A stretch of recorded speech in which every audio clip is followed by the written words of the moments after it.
Agricultural marketing নিয়ে বাংলাদেশে অনেক বেশি কনফিউশন আছে। আমরা জিনিসপত্রের দাম বাড়লেই বলি সিন্ডিকেট জিনিসপত্রের দাম বাড়িয়ে দিচ্ছে, অথবা বলি মিডলম্যান সব প্রফিট নিয়ে নিচ্ছে। কথাগুলো আংশিক সত্য। মিডলম্যানরা অনেক বেশি প্রফিট করে, কৃষক উৎপাদন করে যা প্রফিট করে মিডলম্যান তার থেকে বেশি প্রফিট করে। এবং আমাদের দেশে মিডলম্যানের টায়ার হচ্ছে তিন চারটি, এবং তারপরেও রিটেল পর্যন্ত বিভিন্ন স্টেক হোল্ডাররা অনেক বেশি প্রফিট করে। চাঁদাবাজ আছে, ইনএফিসিয়েন্সি আছে, রাস্তার পেরিশেবল আইটেম পৌঁছে যাওয়ার ব্যাপার আছে, অ্যাক্সিডেন্টের ব্যাপার আছে।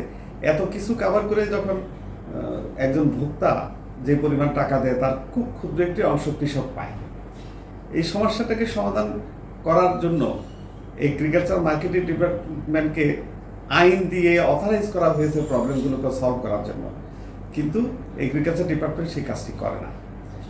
বাংলাদেশের যদি কৃষককে একটি নির্দিষ্ট মার্কেটে আনা যেত এবং গ্রাহকদেরকে ওই নির্দিষ্ট মার্কেটে নেওয়া যেত, গ্রাহক এবং কৃষকরা যদি নিজেরা সরাসরি ট্রানজ্যাকশন করতো, তাহলে কৃষক একটু বেশি দাম পেত এবং কনজিউমার একটু কম দাম নিয়ে কিনতে পারতো, মিডলম্যান থাকতো না।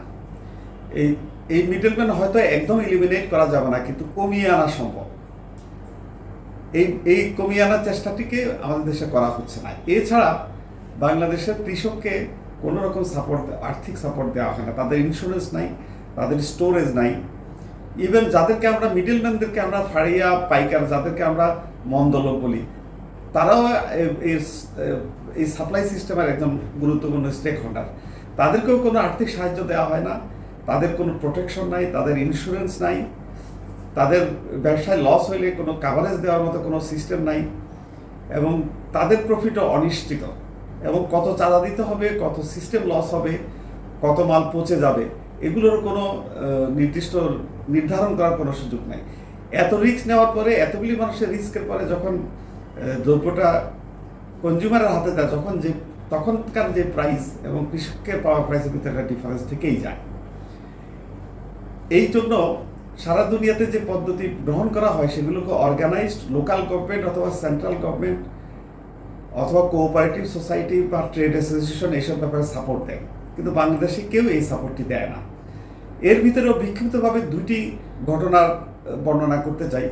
একটি কৃষক বাজার পটুয়াখালীতে ইন্ট্রোডিউস করেছে ডিস্ট্রিক্ট অ্যাডমিনিস্ট্রেশন।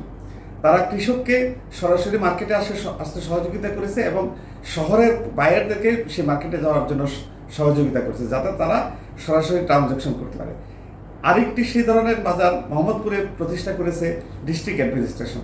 তারা এটাকে এইখানটায় ক্রেতা এবং বিক্রেতাকে মুখোমুখি সামনাসামনি করে দিয়েছে, এবং এই দুইটি রেফারেন্স মার্কেট অত্যন্ত সাকসেসফুল বাংলাদেশে।